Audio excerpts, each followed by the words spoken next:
Hello, everybody. Hello, Jeremy. How are you today? Doing wonderful. Thanks for having me here. Of Love it. course. Thanks so much for coming in and joining the interview series on our pages here. So we totally appreciate you being here with us.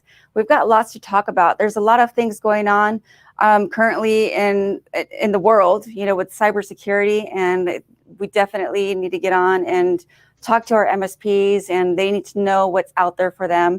And so thank you so much for being here. No worries. Thank you. Now, for everybody watching, I am Brandi. I work with CharTec. I run the marketing department. Aside from that, I am also the social media guru. So here I am with Jeremy, who actually used to run an MSP. You've attended our CharTec sales labs. You have been a client, and now you are with Overwatch by Highwire Networks. So we've got to experience you in so many different roles in the past few years of your life. You want to tell us a bit about your experience? Yeah, no. So I believe my first experience with CharTech was probably about 5 or 6 years ago, going to an academy. After the first session, me and my wife were there and we immediately signed up. You guys helped us a lot on the process side, the sales side, and help us grow our MSP. And then eventually went to sales lab. And then I was fortunate enough to sell my book of business, join a larger MSP and work for them for a little bit before taking the show on the road and joining Highwire Networks. And here I am, a channel account director on the Overwatch side, and help everybody out on anything Highwire Networks as well. So love working with the community, love working with my partners and assisting them, helping them win any way we can. Yeah, that's great. And it's always great to hear about your experiences that are both on both sides of the spectrum, because, coming from just one side, it's not as easy to relate to MSPs who are listening. So you come with tremendous experience, and it's exciting to sit here and talk with you today. So we just had our recent academy. We saw you there. We're going to have another one coming up here in August 18th. And we are hoping it's going to be live. We are working on it. We're taking surveys. We're seeing how many people are willing to come out, and make sure that, it's definitely a positive for everyone if we go live. But I have high hopes for that. And so we hope to see you there too, if that happens. We will be there. My hope is that it's live too. I think everything's moving in that direction, but we'll see. Good. So, going into Overwatch by Highwire, tell me a little bit about tell everybody who's watching about Overwatch, and what are the key challenges that Overwatch helps with MSPs. So Overwatch is our managed cybersecurity division here at Highwire Networks, and we really help address the business problem that is cybersecurity. When you think about how the threat landscape has changed over the years, and that cyber crime is now the fourth largest GDP in the world, we're really dealing with a business problem. And I think from an MSP point of view, our minds have to shift a little bit for how we used to protect environments from utilizing firewalls and endpoint protection to really protecting the new landscape, whether it's Office 365, Azure, AWS, or the work from anywhere type of infrastructure. So our Open XDR SOC as a service offering is really geared around that. And XDR is extended detection and response, and the Open is really truly vendor agnostic. We don't mind what technology stack you have put in place. We want to become that security blanket across all the different point solutions or panes of glass, so we can make sure we're ingesting the right security information in there. And really hope our goal is to lower the mean time to detection, mean time to mitigation for our partners and their end customers. Specifically for our partners, right? We've seen a lot of attack over the last 5 years on MSPs being a one-to-many attack vector, right? So protecting their own house and getting them to drink their own champagne is the big first step that I would take with all of my partners. Absolutely. So you mentioned Azure and a couple of other options here. Would you say that it would be a great asset for Overwatch to have the both? I mean, it sounds like layers are really important. Yeah, so that defensive depth is very key, because when you think about ransomware or any other type of threats, it always starts with anomalous activity, whether it's from a user or from the network traffic itself. And the only way that we can truly identify these type of anomalous activities is ingesting information from all the different point solutions. So again, regardless of where the partner or the end customer is set up in, they could have infrastructure as a service in Google Cloud Platform and Azure and AWS, and we want to make sure we're ingesting the security event logs from that. The same with on-prem. So we're ingesting the syslogs from the firewall. We're getting information from the endpoints through the endpoint security. We have agents that we install on the servers as well. And then we have our network sensor that's picking up a lot of that information, but also picking up network traffic. And then as we're ingesting all this information into our data analyzer, we're really correlating it, deduping it, enhancing it, and reducing the noise that we get. So that way we can become the early warning detection system and really help identify two things: threats and anomalous behavior. And it's up to us to understand if that anomalous behavior is benign or if it's a sign of a compromised account or some other type of threat. What typically happens when you discover that compromised account? So it kind of really depends on the type of integrations we have. Ideally, we like to be utilizing SOAR to where we're doing auto mitigation efforts. So maybe we're adding a known brute forcer IP to a firewall to go ahead and auto block it, or communicating with on-prem Active Directory to disable a user, or to maybe Sentinel-1 Complete to maybe isolate that endpoint. But at the very least, what we're doing is our SOC, our first responders, are communicating with the MSPs first responders. So in the traditional sense, our SOC is communicating with the help desk and the NOC at the MSP, like we do at ARC, to help mitigate those efforts, to understand, is this a true anomalous activity that Brandi's doing, or is she just logging in from a different location that we just haven't seen before? And in the code managed space, which is a huge untapped industry, we are communicating with the IT department at that code managed company unless the MSP is doing it anyway. So at the end of the day, it's very key just to think about our first responders are communicating with another first responder to help mitigate that threat that's happening in near real time. Right. Well, you mentioned ARC technology, and for all of you watching right now, ARC technology is CharTec's MSP. It is basically what we use to help train all of you MSPs on but not making the mistakes that probably we made along the way.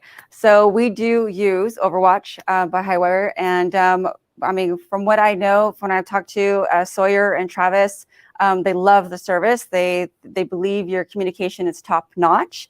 They have huge compliments to say about the process and guiding them along the way to make sure that they are staying in front of any problems. And then if any problems occur, it's tackled immediately. So they rave about you. That's awesome. That's great to hear. You know, it kind of goes into one of our points that we were talking about earlier about how we assist our partners. And we have a big you plus us approach, which allows us to really help our partners create a strategic goal on how they can either pivot and get into new arenas or how they can capture more of their audience in their local area.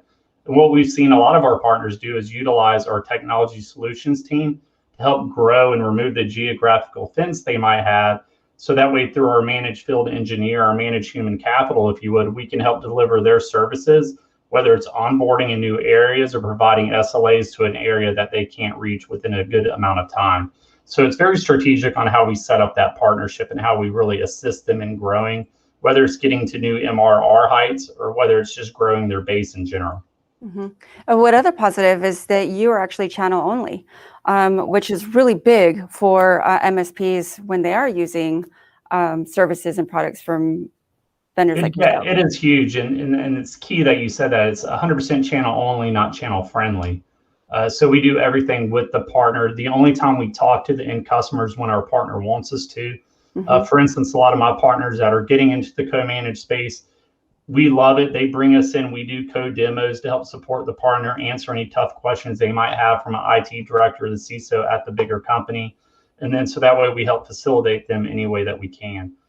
We can help come to your area and put on local events. There's a lot of different things that we're doing. We have an event that's coming up in June 5th, June 16th, that's geared to our partners and customers and the business leaders to help us all educate the community and address why it's a business problem that we're dealing with and not a technology one. Well, we'll have to, as soon as we're done here, you'll have to post that link to the event. So if anyone is interested in attending, they have access to go ahead and do so. What I really like about you guys especially is that you are more than willing to do a co-sponsored webinar with MSPs. And I know firsthand with experience, MSPs, they're they're very shy, camera shy. And webinars and video content is super important, as everyone has seen during my virtual academy sessions. You got to do video content, you got to do webinars. I know it's super uncomfortable sometimes, but the fact that you're willing to get on there on camera as a guest and guide them through and help them through these webinars for their end use, their clients, is extremely helpful and beneficial. That's right. And that's where Sales Lab comes in to help. I definitely was a little camera shy when I first started, but after a while, you get used to it. Whether or not we're doing a code demo to a local community, or it's just one-on-one directly for a prospect, we don't mind at all. And I can bring in our heavy guns, our CTO, our CISO as needed to make sure that we can answer any tough questions that have. But we're always here to help in any way that makes sense. Now, do you guys take a look at their PowerPoints too, or do you help put that together and maybe go through the talking points before a webinar does go live? We can, and we also have a lot of our own content that can be co-branded that they can either use in the marketing assistance that they're getting from CharTec, or use as they see fit at maybe doing some lunch and learns with the Chamber of Commerce. We can create new content if they need a little assistance on around certain compliance or vertical. So yes, we do that a lot of time, and it's key for us to remind them to talk about defense in depth and to follow the CharTec way and make sure that they're identifying the pain through the diagnostic questions that they should be addressing during the presentation. Right, and you do have a lot of marketing material on your platform from what I've seen. And then for those of you that already are members of Core, you can go onto Core, and we do have a whole lunch and learn package ready to go. So if you wanted to start having lunch and learns, we have that whole checklist and marketing material for you too. So you can do that. Now that everything is opening up, it sounds like we're going to be able to go back to doing lunch and learns, which is going to be fun and interesting at the same time. It seems like every day I'm hearing a new partner set up some new local social event that's going on. It's really great. I know we're all getting a little bit of cabin fever, so it's great. I think everybody's getting cabin fever for sure, wanting to get out of the virtual space a little bit. But then I also hear on the flip side that it's a super big convenience for a lot of people who can't fly out, can't get out to places. And so, it just almost seems like I believe we're going to just go into a hybrid virtual space, where you're both physical and virtual. And I have a feeling it's going to stay that way for quite some time. I believe so. I think the work from anywhere hybrid approach will work for a lot of businesses. And obviously every business needs is a little different depending on where your employees are at. But I think a lot of companies are going to be a little bit more open to the idea for sure. Yeah. So going back onto to Overwatch. Now with Overwatch by Highwire, it talks a lot about the cybersecurity being a business problem and not a technology problem. What does that mean exactly? Well, I think it's a couple things. One, it's around the budgeting. So that way we can make sure that the business owner is thinking about it right as far as when they're taking it out of the right budget. But the second is the truth that it is a business issue that we're dealing with here due to the effects, the harm, the ransom, and everything else that's going to happen if and when you do get attacked, whether they ransomed your entire environment or they stole some of the PII. There's going to be some harm there. And a lot of businesses, especially the smaller ones, don't have the benefit to go through that and come out strong. So we are helping protecting the revenue and the wealth that the business has started to generate and to make sure it's there for years to come. I think that's very important, especially when you think about having an early warning detection system in place. And the bad actors are at it 24/7. A lot of the prospects or clients, they'll argue that they only need help desk 8x5x5, which is somewhat warranted. Obviously they still need to make sure the servers watch 24/7, but the cyber crimes don't work 8x5. They work when they can monetize their effort. And a lot of time that's after hours when nobody else is using the network. Absolutely. Let's talk about your onboarding process. What does one do when they want to get information or they do sign on, and what does that process look like and how long does it take? So from a partnership aspect, we don't have a cost to become a partnership. With that U plus us allows us really to gear our efforts to the active partners. So from a partnership, that we can get that done in a matter of 24 hours or less once all the paperwork gets signed. Now, when it comes to onboarding, I think it depends on the offering that we have. But since we're talking about Overwatch 24/7, our SOC as service, there is a small learning curve. So maybe the first couple ones will take a week, maybe 7 business days, but I have partners that can get up and running in a matter of 48 hours. A lot of it just depends on what that environment looks like, how many network sensors do we might need to ship out there, and what access they have. But when you're thinking of a 20 to 40 user environment that's in one location and they're using a virtual network sensor, we can have that up and going in a matter of hours. Very good. That definitely makes it easy for MSPs, especially with the limited amount of time that everybody has these days. So we have our whole an entire service delivery team, and that's all their focus. They don't wear other hats as far as working in the SOC or being sales folks or anything like that. That's their dedicated responsibility, is to get them up, get them monitored, and get them protected as soon as possible. So going into adding Overwatch into their stack, obviously they have a bunch of things in the stack that they're going to be adding in. What would you say would be their best approach to not only add it into the stacks for as far as financially goes, but then how are they offering this to the end user? How do they make it a benefit when they are offering it? So it's funny you mentioned that, because I know at CharTec, we're taught that you have your complete stack and then you have your plastic offering. It's more the co-manage. I think some of my MSPs, they still struggle with trying to have the bronze, the silver, and the gold package, so to say. And what one of them came to me and said was, they were thinking about just adding Overwatch 24/7 on the gold.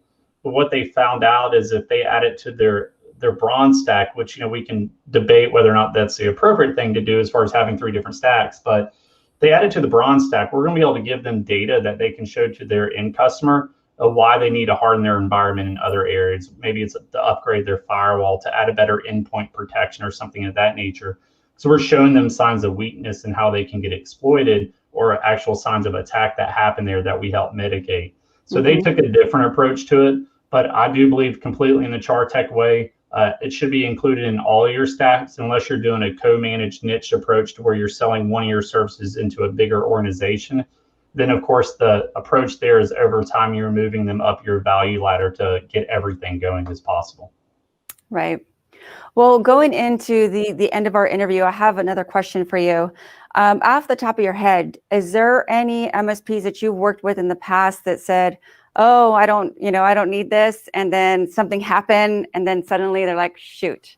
Yeah, that's happened more than once, where we've talked to partners, and whether it was them or end customer, that unfortunately something happened. So we work with them the best way we can to help find them a vendor that does incident response planning, something of that. Then we have another conversation after that major pain to help get Overwatch 24/7 in there. I have seen with one of my partners that at a very early stage, that again, going back to that NFR and protecting their own house, we were protecting it, and we saw some mysterious activity happening with one of the laptops. Come to find out, it was the CFOs that was on vacation, and they were actually downloading a payload to help launch the ransomware. We were able to identify that at a very early stage and mitigate that issue. So, that could have been very detrimental to them. It could have allowed their end customers to get attacked as well. So it was a good moment for us, and it was a lesson learned from them that, hey, let's get Overwatch in there a little sooner than later. For sure. Wow. And that's the thing, that's a big problem in the industry that I've been seeing, is that a lot of people are reactive versus proactive. And so, they wait till something, a lot of them wait till something happens and then realize, well, shoot. And I think that was a natural evolution of the tools that we had back in the day. When you think of a traditional SIEM and just storing event logs, we ended up coming up with terms like alert fatigue, false positive, and things of that nature, because the platforms in those days couldn't correlate. They weren't open XDR at all. And that's the key to our platforms. We're able to detect things in the early warning system and help mitigate those very quickly. We're not overwhelmed with too many alerts. Our whole SOC team is looking at threats and anomalous activity across many tenants.